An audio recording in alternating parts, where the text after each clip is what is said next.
그럼 신정규님을 박수로 맞이해 주시면 감사하겠습니다.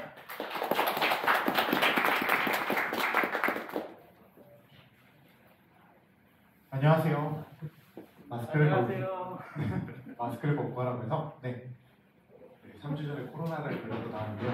코로나는 너무 힘든 병이었습니다. 우선 안녕하세요. 오늘 뵙게 돼서 반갑습니다. 저는 레벨업 주식회사의 신정규고 오늘 첫 발표를 맡았습니다. 오늘 저는 비욘드 AI라는 뭔가 거창한 주제를 할당받아서 발표를 하게 되었고요. 여러분들도 아마 이번 세션을 보셔서 아시겠지만 저희는 AI 플랫폼 회사인데 이번에는 의도적으로 AI 모델에 대한 부분은 다 피하려고 했어요. 왜냐하면 굉장히 많은 컨퍼런스들이나 세미나들이 열리고 있고 여러분들이 쉽게 접할 수 있는 모델링이나 이런 응용들에 대한 얘기는 굳이 저희가 또 할 필요가 없다고 생각을 해서 아마 세션을 보셔서 아시겠지만 굉장히 그런 AI 플랫폼을 만드는데 고생한 이유라거나 아니면 에코스피어라거나 아니면 이걸 극단적으로 끌고 간 응용에 대한 몇 가지 예들을 소개해드리는 그런 세션들로 구성이 되어 있습니다. 그래서 좀 더 개발자 세션에 가까운 세션들이 많은 컨퍼런스예요. 근데 유일한 예외가 첫 번째 제가 발표하게 된 요겁니다. 저도 사실 GPU에서 디버깅하는 법을 발표를 하고 싶었는데 그래도 회사 대표니까 AI 얘기를 해라 이래가지고 최대한 할당을 주신 것과 제 사심을 섞어서 오늘은 거대한 토픽인 비욘드 AI라는 이름으로 몇 가지 얘기를 해보고자 합니다. 그래서 AI 얘기를 하고 그 다음에 저희가 어떻게 무엇을 하고 있는가 간단하게 설명드릴 텐데 들어보시면은 조금 애매한 그런 내용들이 많이 등장할 겁니다. 우선 최근 2년 동안 있었던 일들과 앞으로 2년 동안 있었던 일들에 대해서 설명을 드리려고 합니다. 그런데 여기서 설명을 드리려고 하는 건 2년 동안의 모델 발전이나 이런 것들은 아니에요. 그냥 AI 분야에 대한 몇 가지 설명이나 다른 데서 아마도 공유되지 않았을 인사이트를 몇 가지 설명을 드리겠습니다. 우선 최근 2년 동안 있었던 일들이 무엇이냐? 여러분들 여기 오신 분들은 다들 GPT-3가 2020년에 나온 것을 알고 계실 겁니다. 언어 모델 중에서 당시 가장 큰 사이즈를 자랑하면서 처음으로 튜링 테스트를 통과할 수 있을지도 모른다는 가능성을 보여줬던 물론 이제 인도의 어떤 남자 어린이를 가정을 했을 때 튜링 테스트를 통과를 했었는데요. 그럼 GPT-3는 이후에 언어 모델 기반의 다양한 모델들이 창발할 수 있는 가능성을 열어줬고 트랜스포머 아키텍처가 실제 생활에 적용되는 어플리케이션 레벨에서 쓰일 수 있다는 걸 보여줘서 굉장히 많은 주목을 받았습니다. 그리고 2017년부터 쭉 개발이 되어 왔었던 언어 모델들이 우리는 단지 언어만 학습시켰을 뿐인데 만들어진 모델들 안에는 논리 구조가 자동적으로 생긴다는 것들을 저희가 알게 되면서 이 언어 모델만으로도 여러 가지 논리적인 태스크를 해결할 수 있는 모델들을 만들 수 있다는 걸 알게 됐죠. 그리고 2020년 GPT-3가 불러왔던 전쟁은 결국 2021년에 구글이 현재까지 가장 큰 언어 모델로 알려져 있는 패스웨이를 공개하면서 어느 정도 소강 상태에 접어들었습니다. 패스웨이는 구글이 2021년에 공개를 한 언어 모델인데 굉장히 많은 일들을 범용적으로 대응하기 위한 분산훈련 기반의 언어 모델이에요. 정확히는 언어 모델만은 아니죠. 그래서 이 모델로는 다양한 모델들을 만들 때 템플릿으로 사용할 수 있다는 것을 장점으로 내세웠습니다. 그래서 패스웨이는 단독으로 쓰이는 대신 태스크를 해결하는 모델로도 쓰이고 언어 모델을 백본으로도 쓰이고 여러 가지 쓰였죠. 그 대표적인 예들 중에 두 가지만 들어보자면 하나는 패스웨이 랭귀지 모델입니다. 이거는 올해 4월에 발표가 됐었고 하나의 모델을 만들어서 다양한 도메인의 언어 태스크들을 처리할 수 있는 것을 보였어요. 그래서 우리가 보통은 다양한 언어 관련 태스크를 처리하기 위해서 여러 모델들을 만드는데 여기서 질문 답변을 처리하거나 문서를 자동으로 생성하거나 아니면 글을 잔뜩 익혀주고 논리적인 구조를 설명하는 질문들에 대한 대답을 하거나 번역을 하는 이런 모든 것들을 단일 모델로 처리하는 것들을 데모를 했습니다. 그리고 이걸 만들기 위해서 7,800억 단어를 훈련시키면서 5,400억 파라미터를 사용을 했다고 했죠. 이 사이즈가 어느 정도라면 GPU 메모리에 올린다고 했을 때 1테라 이상의 메모리가 필요합니다. 그래서 아직 패스웨이는 밖에 공개가 되어 있진 않아요. 그래서 보시면 패스웨이 기반으로 PALM이랑 미네르바가 만들어졌는데 미네르바는 수학을 풀어주는 모델입니다. 그래서 우리가 수학 문제를 글로 입력을 하면 그 수학을 어떻게 풀었는지에 대한 논리적인 그 풀이 방법을 설명을 여기 오른쪽 아래 나온 것처럼 논리적으로 설명을 해줘요. 근데 여기서 특이한 점은 이 모델을 훈련할 때 수학을 가르치지 않습니다. 단지 어떤 기호들, 그러니까 수학 수치에서 해당되는 기호들에 대한 훈련만 시키지 얘한테 이런 계산이 이렇게 돼야 된다는 걸 따로 훈련시키지 않아요. 그럼에도 불구하고 만들어지는 모델은 수학을 할 수 있게 되죠. 그래서 엄청나게 큰 모델을 만들게 되면 그 모델 안에 논리 구조가 생기고 그 논리가 필요한 다양한 종류의 일에 투입할 수 있다는 걸 이제는 알게 됐어요. 근데 문제는 뭐냐면 이 모델을 훈련시키는 데 드는 비용입니다. 미네르바를 훈련시킨다고 가정을 해봅시다. 참고로 아까 패스웨이 기반으로 트랜스퍼 러닝을 한 모델들이기 때문에 모델들의 사이즈는 다 동일합니다. 그래서 여기 이제 페이퍼에 공개된 플롭스 기준으로 계산을 하면은 TPU 버전 4를 사용을 해서 840만 시간을 사용을 해야 트레이닝을 할 수 있다고 해요.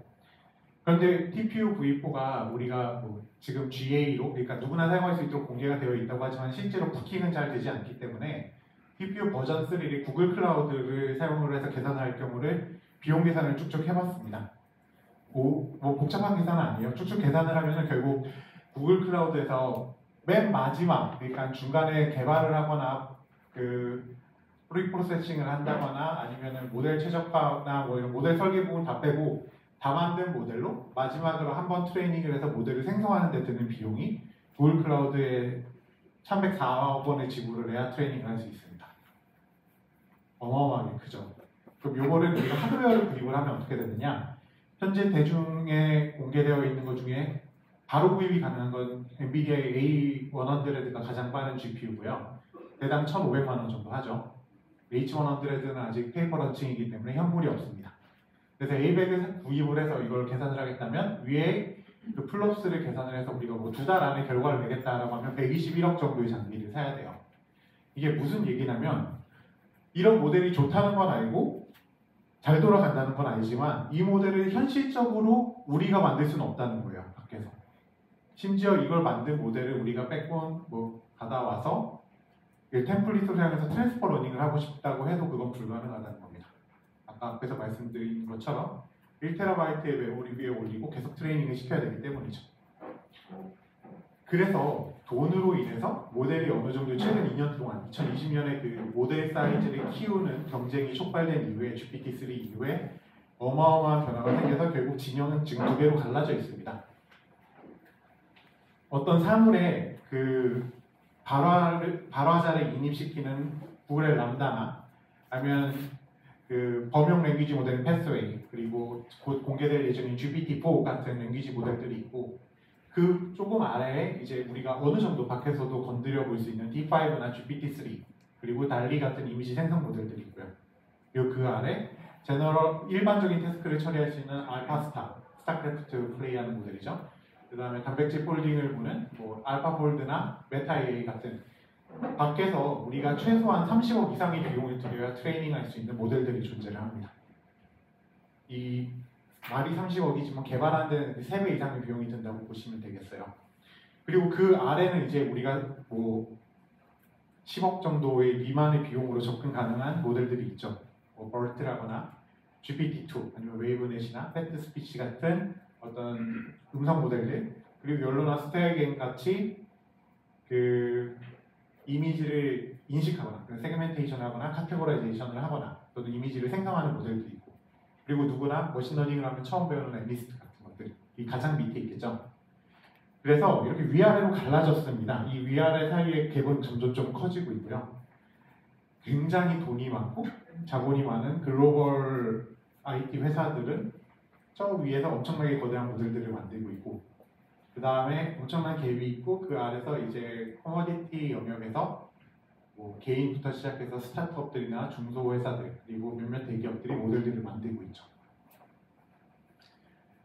그런데 그러면 이 층계에 있는 모델들이 뭐 모든 AI의 혁신을 다 유도하느냐 사실 그건 또 아니에요. 그 이유는 되게 단순합니다. 모델 사이즈는 해마다 10배 정도씩 커지고 있고 그 다음에 뭐 GPT-3가 320기가 정도가 있으면 메모리 위에 올릴 수 있거든요. 현재 패스웨이는 1TB 이상이 필요하고요. 그리고 이거를 시간 안에 트레이닝하기 위해서 보통 GPU 다이렉트 스토리지 같은 거를 연계를 하는데 그러면 대충 초당 80기가 정도의 데이터를 피딩을 할 수 있습니다. 그런데 문제는 이렇게 모델을 만들어 봐도 GPT-3까지만 된다고 해도 이거를 사실 서비스를 만들 방법이 없어요. 아까 GPT-3를 풀 모델로 올리면 320기가의 메모리가 보통 필요하다고 말씀을 드렸는데 320기가를 띄워놓고 보통 GPU 8개죠. A100 8대인데 그거를 적정 비용으로 서비스하는 건 불가능하겠죠. 너무 비싸니까 비용이. 그래서 그 모델을 줄이는 시도들을 많이 합니다. 정밀도를 희생을 한다거나 미니 모델을 만들어서 뭐 스튜던트 티처 모델을 만들어서 작은 모델을 따로 만든다거나 근데 그 어떤 방식을 써도 정확도를 희생하지 않고 크기를 줄일 방법이 없습니다. 예를 들면 패스웨이가 나왔을 때 처음 비판을 받았던 게 뭐냐면 소타라고 해서 가장 스테이트 오브 디 아트죠. 가장 좋은 성능을 0.1%를 향상할 때마다 얘네가 들인 돈이 8천만 원인 거예요. 근데 사실 그게 크게 중요하진 않아요. 인간이 달성한 소타를 넘어선 순간부터는 사실은 그건 약간 그냥 경쟁의 영역이지 실제로 쓸고 있는 영역은 아닙니다. 그리고 인간이 달성한 소타는 2020년에 이미 넘었죠.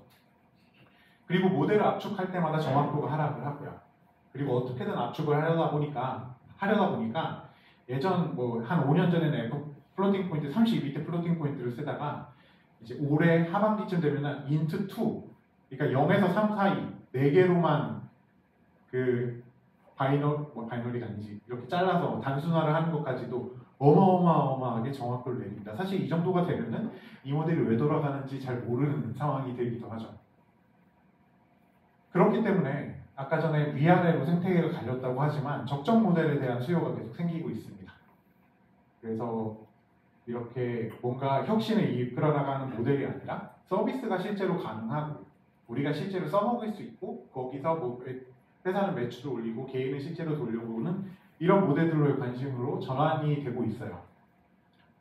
아까 구글 얘기를 많이 드렸는데 구글만 해도 지난주에 랭크T5라는 모델을 공개를 했죠. 지난주가 아니구나. 11월 1일이니까 벌써 한 달 됐네요.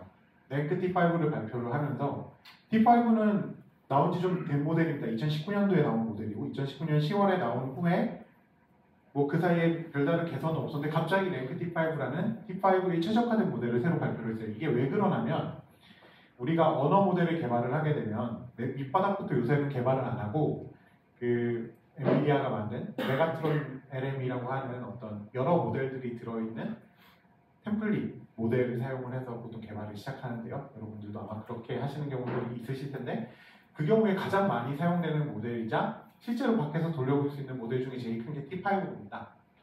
T5 위에 바로 그 다음이 GPT-3거든요. 근데 GPT-3만 돼도 실사용은 좀 어렵고 T5만 돼도 실사용은 어느 정도 가능하기 때문에 T5 선에서 모든 문제들을 해결을 하려고 해요. 실제 필드에서. 그러다 보니까 뭐 패스웨이도 좋고 성능도 좋지만 결국 서비스 가능하고 우리가 실제로 손에 만져볼 수 있는 모델의 최적화의 수요가 계속 생기고 있는 거죠. 그래서 구글이 랭크T5를 발표를 했고요.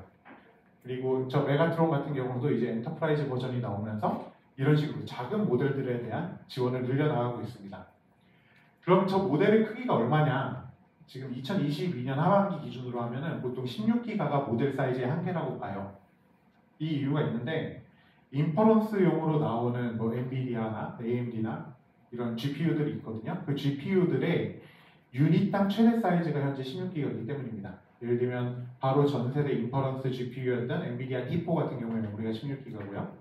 그 다음에 AMD에서 인퍼런스용으로 사용을 한 MI 계열을 인퍼런스용으로 사용을 할 때 메모리가 128기가인데 내부 청크는 뭐 16기가 단위로 쪼갠다거나 하는 것들이 있고요.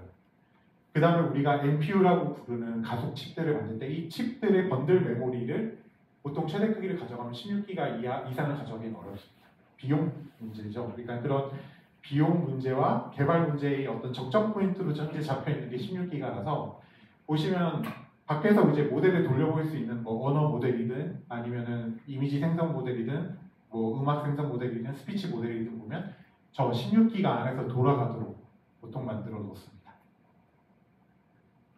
그리고 또 이 적정 모델이 특히 올해 하반기에 각광을 받게 된 거는 실제로 이 모델 사이즈가 16기가밖에 안 돼도 굉장한 결과를 보여드는 모델들이 나왔기 때문이에요. 7월 같은 경우에 이제 스테이블 디퓨전이 나오면서 이제 이미지를 생성하는데 기존에 우리가 생각하지 못하는 창조성을 보여주는 창조인지 모르겠지만 그런 모델들을 공개를 했고 그다음에 GPT-2나 3 미니 기반의 언어 모델들이 충분히 좋은 결과들을 내면서 뭐 챗봇 서비스를 넘어서서 이제 뭐 문서 작성 서비스 같은 것들을 가능하게 했죠. 그래서 이 16기가밖에 안 되는 한계 안에서도 전문가 시스템을 구현을 할 수 있다는 걸 보인 거예요. 범용 모델은 아니고 뭐 AGI라고 부르는 뭐 제너럴 인텔리전스 모델은 아니지만 특정 영역에서 충분히 엄청나게 괜찮은 성능을 내는 모델들을 만들 수 있는 것들을 최근에 저희가 보고 있죠. 그래서 뭐 16기가 또는 12기가 12기가인 이유는 그 엔비디아 3000번 시리즈 때문입니다. 그래서 현실과 타협을 하는 적정 모델들이 나오고 있는 거예요. 모든 것에 대한 답에 해당되는 뭐 다12 이런 건 없고 이 정도 모델로도 불가능하다고 생각했던 문제들을 굉장히 많이 해결을 하면서 동시에 전문가 AI 서비스들이 뭐 API 형태든 아니면은 MPU에 내장된 형태든 이제 상용화가 되기 시작하는 거죠. 그래서 거대한 모델을 엄청 큰 모델을 만들고 압축하는 게 아니라 애초부터 압축이 가능한 정도의 사이즈까지만 모델을 만들고 128기가 정도의 모델을 만들고 그걸 16기가까지 줄이는 게 더 현실적이다 이런 판단을 하게 된 겁니다. 이게 현재 가장 큰 이런 프로그래밍이나 AI 모델 쪽의 변화고요. 그 다음에 워크로드 쪽에서는 이제 가속기가 엄청나게 많이 생기고 있죠. 기존에 우리가 엔비디아 가속기를 많이 사용을 했지만 시장에는 다양한 시도들이 일어나고 있고요. 구글부터 시작해서 인텔그래프고 세레브라, 뭐 삼바노바나 그룹 같은 다양한 훈련용 가속기들이 뭐 대기업 또는 스타트업들에서 개발이 되고 있고 인퍼런스 쪽도 마찬가지죠. 이제 마이크로소프트나 AMD가 직접 손을 대고 있는 NPU들도 있고 또 뭐 한국 같은 경우는 퓨리오사나 리벨리온 같은 회사들이 시제품을 내놓고 있습니다. 그런데 이 훈련용 가속기 시장은 원래 접근 난이도가 되게 높기 때문에 사람들이 개발을 잘 안 하려고 했어요. 그래서 새로 AI, 뭐 인퍼런스 칩이나 아니면 NPU를 만드는 시도들이 많은 이유는 트레이닝 칩은 개발 난이도가 높기 때문입니다. 그런데 이 훈련용 가속기 시장이 아까 앞에서 보시면 못 들어본 플레이어들이 많이 있었잖아요.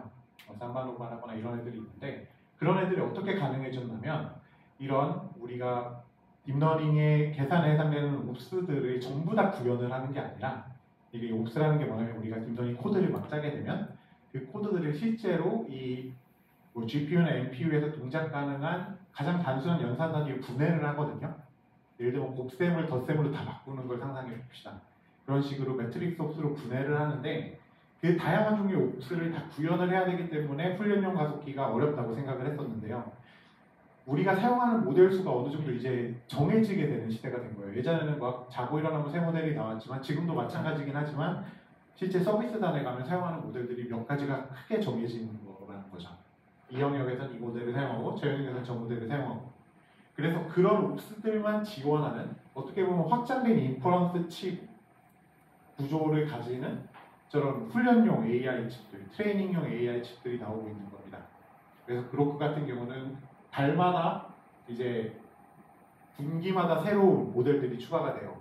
처음부터 모든 모델을 트레이닝할 수 있는 게 아니라 뭐 작년 하드웨어 모델은 모델 3종류를 트레이닝할 수 있고 지금 모델은 뭐 14종류의 모델을 트레이닝할 수 있고 이런 겁니다.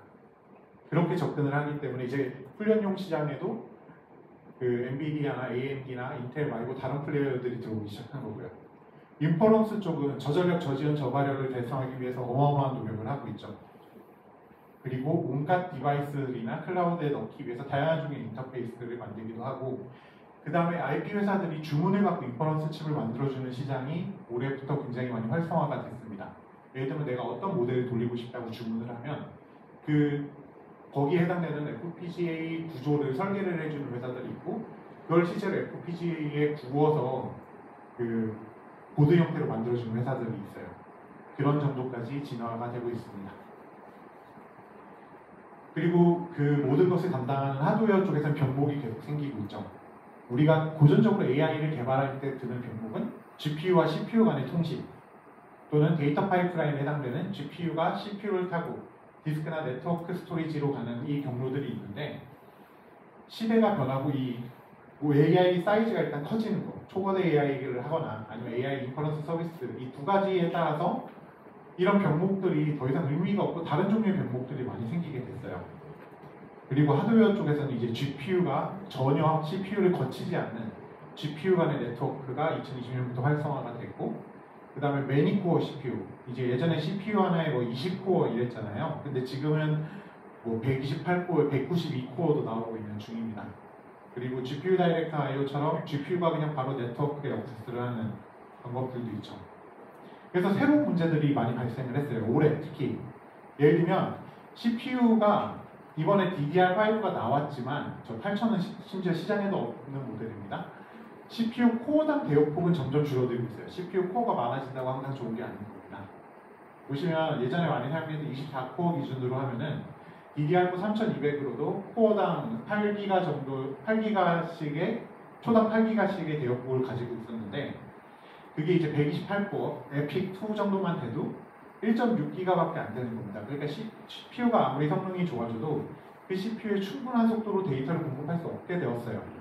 그렇기 때문에 DDR5가 엄청나게 요새 주목을 받았고, 하지만 현재 아직 개발 시제품도 안 나온 DDR5 8000을 사용을 한다고 해도 128코어 CPU를 사용하게 되면 예전 바로 전전 세대인 24코어 인텔 CPU가 가지는 8기가 per second의 반밖에 안 되는 대역폭을 갖게 됩니다.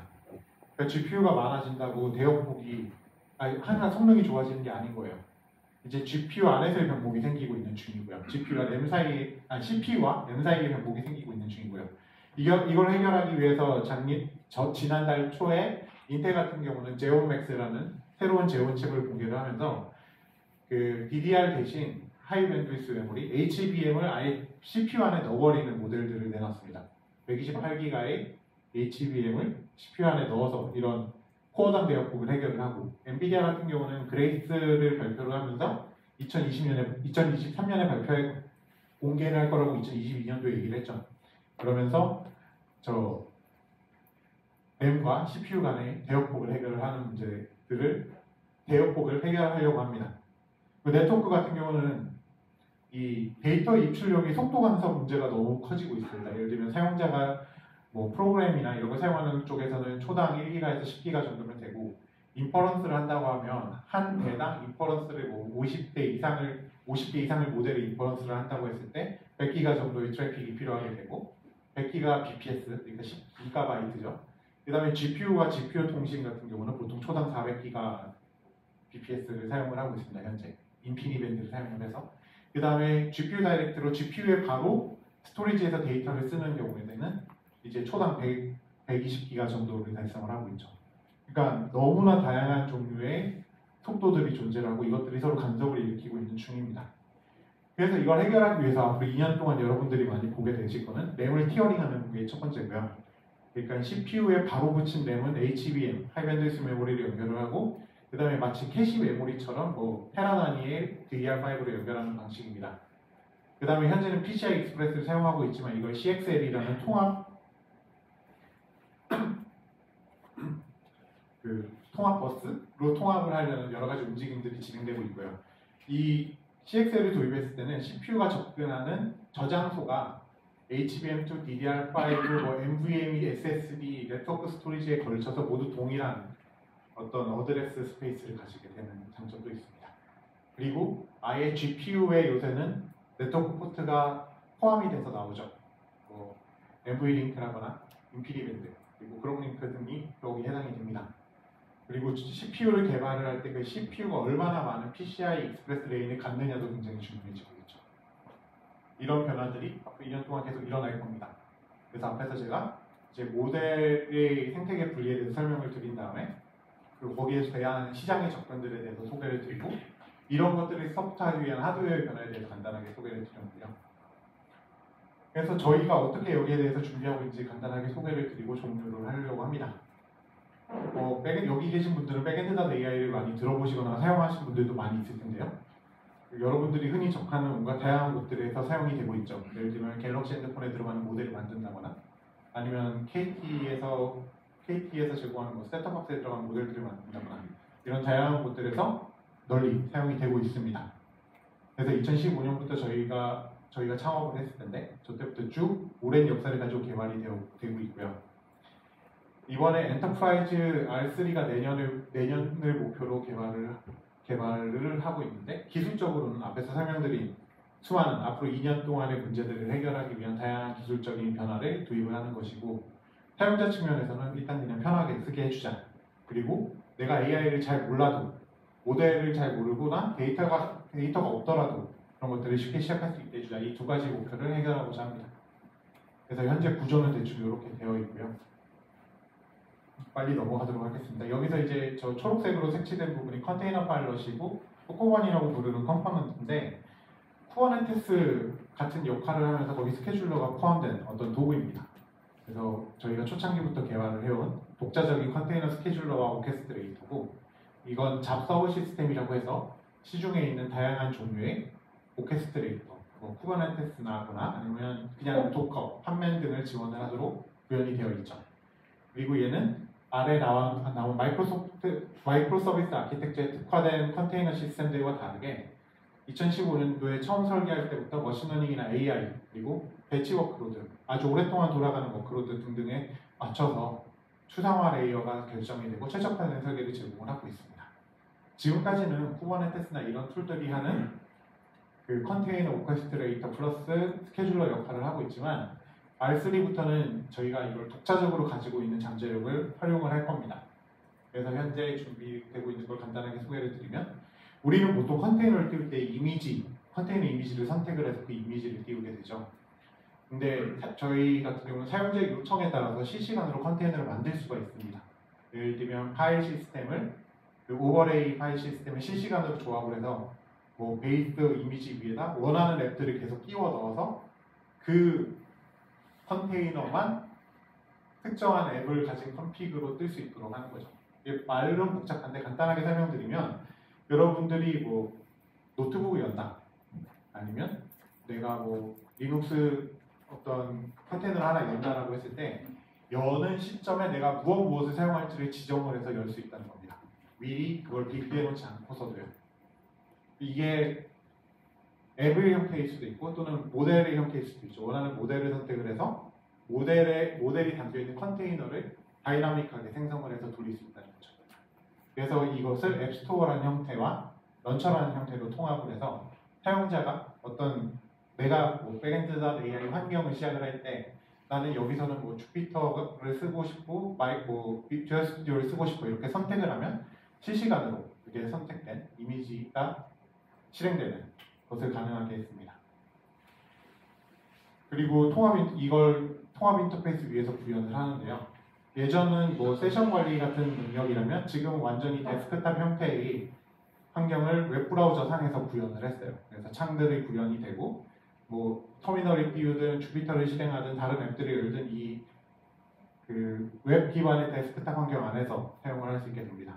그리고 마찬가지로 어플리케이션 독이 존재하고 그 다음에 여기서 돌아가는 다양한 앱들을 안에서 관리를 할 수 있게 되죠.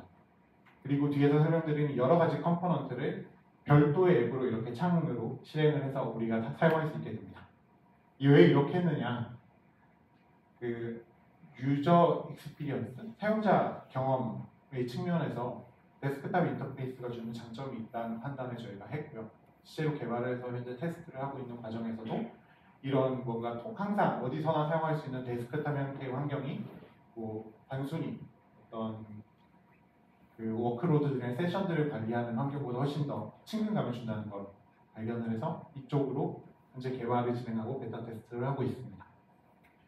그리고 이 위에서 돌아가는 솔루션 중에 하나는 패스트 트랙이라는 MLOps 기능인데요. 2019년에 개발을 시작했지만 계속 베타로 두다가 2022년도에 독립 솔루션으로 아예 MLOps 솔루션을 따로 만들었습니다. 저희가 2019년도에 처음 이 MLOps를 통합 컴포넌트로 공개를 했을 때는 아파치 에어플로우라거나 ML플로우 같이 많이 사용되는 MLOps 플랫폼들이 좋아 보였고 그리고 그 툴들을 우리가 잘 지원해주는 게 생태계에 더 도움이 되겠다고 생각을 해서 그쪽 강화에 집중을 했었는데요. 계속 저희 백엔드.ai 사용자가 늘어나고 요청들이 늘어나면서 위에 나온 저런 도구들이 지원하지 못하는 기능들을 계속 지원해야 되는 필요성이 생겼습니다. 그래서 그냥 우리가 만드는 게 더 낫겠다라는 어떤 역치를 넘어서 개발을 하게 되었고 현재 버전이 2번 공개가 됐고요. 그래서 워크로드를 쉽게 모니터링을 하거나 아니면 어떤 워크로드가 어디서 돌아갈지도 지정을 할 수 있게 한다거나, 그리고 어떤 사람이 이렇게 돌린 워크로드 템플릿을 쉽게 공유를 하고 그거를 웹에서 선택해서 바로 내가 사용할 수 있도록 하는 그런 기능들을 제공을 합니다. 그 다음에 내가 고전적으로 도커 이미지를 그냥 빌드를 하는데 이러이러한 앱들이 들어간 이미지를 빌드하고 싶다라고 했을 때 지금은 수동으로 하거나 도커 파일을 편집을 하는데, 포크리프트 이미지 빌더 같은 경우는 미리 구성된 컴포넌트들에서 선택을 함으로써, 예를 들면 내가 CUDA 11.6이 들어간 텐서플로우와 파이토치가 들어간 주피터랩이 들어간 이미지를 만들고 싶다라고 하면 클릭만으로 만들 수 있도록 하는 기능을 제공을 하고요. 그리고 이것들을 클라우드에 올려서 제공을 현재 베타 테스트를 하고 있고, 그리고 베타 테스트를 하고 있죠. 여기 계신 분들 중에서 이미 퍼스널 클라우드를 많이 사용하고 계신 분들도 있고 2020년부터 베타 테스트를 하고 있기 때문에 생략을 하겠습니다. 지금 다른 쪽 세션에서는 이 퍼스널 클라우드를 사용을 해서 실습을 하고 있죠. 정식 서비스를 내년 상반기로 잡고 있고요. 지금 현재 기능에서 이제 멀티 클라우드를 선택을 한다거나, 그러니까 AWS인지 Azure인지 TPU를 사용하고 싶은 사람은 구글 클라우드를 선택을 할 수도 있게 되고 초고속 스토리지를 추가로 지원을 하게 될 예정입니다. 또한 이 퍼스널 클라우드를 훨씬 더 확장해서 팀 단위로 이런 클라우드를 사용할 수 있게 하는 팀 클라우드를 현재 개발 중에 있고요. 그리고 팀원이 슬랙 같은 걸 상상하시면 돼요. 슬랙을 하나 만들고 팀 클라우드를 하나 만들고 자기가 같이 콜라보레이션 하는 사람들을 초대를 하고 그 다음에 자원을 구입해서 이 팀 클라우드에 등록을 하고 그 다음에 거기에 같은 팀 사람들이 함께 개발을 한다거나 디스커션을 하는 그런 기능들을 지원하는 클라우드로 생각해 주시면 되겠습니다. 그리고 이 팀 클라우드에는 월드 콘솔이라는 형태로 내 컴퓨터를 붙일 수 있는 기능이 현재 추가가 되어 있는데요. 그러니까 VPN 같은 거 설정 없이 내가 리눅스 컴퓨터를 갖고 있다. 그리고 GPU가 있다. 그러면 그걸 그냥 팀 클라우드에 붙일 수 있습니다. 이걸 VPN 없이 붙일 수 있게 하기 위해서 캐럿썸이라는 오픈소스 프로젝트를 저희가 2018년에 시작을 했고 2020년부터는 백엔드.ai 내에서 통신 프로토콜로 사용을 하고 있죠.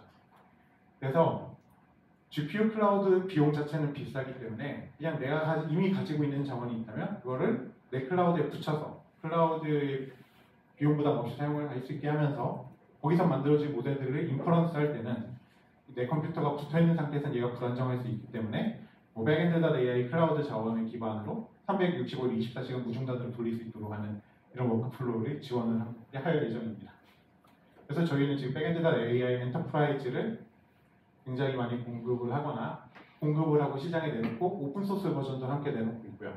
이걸 클라우드 사스 형태로 확장을 해서 내년에는 더 많은 사람들이 이런 저희가 만든 수많은 좋은 도구들을 어디에서나 누구나 사용할 수 있게 함으로써 모델이 없는 사람은 모델 템플릿을 가져오고 데이터가 없는 사람들은 AI 허브 연결 기능을 사용해서 데이터를 바로 갖고 오는 식으로 굉장히 쉽게 서비스를 만들고 그 서비스를 쉽게 인퍼런스까지 연결할 수 있는 일관적인 파이프라인 체계를 제공하는 것을 목표로 하고 있습니다.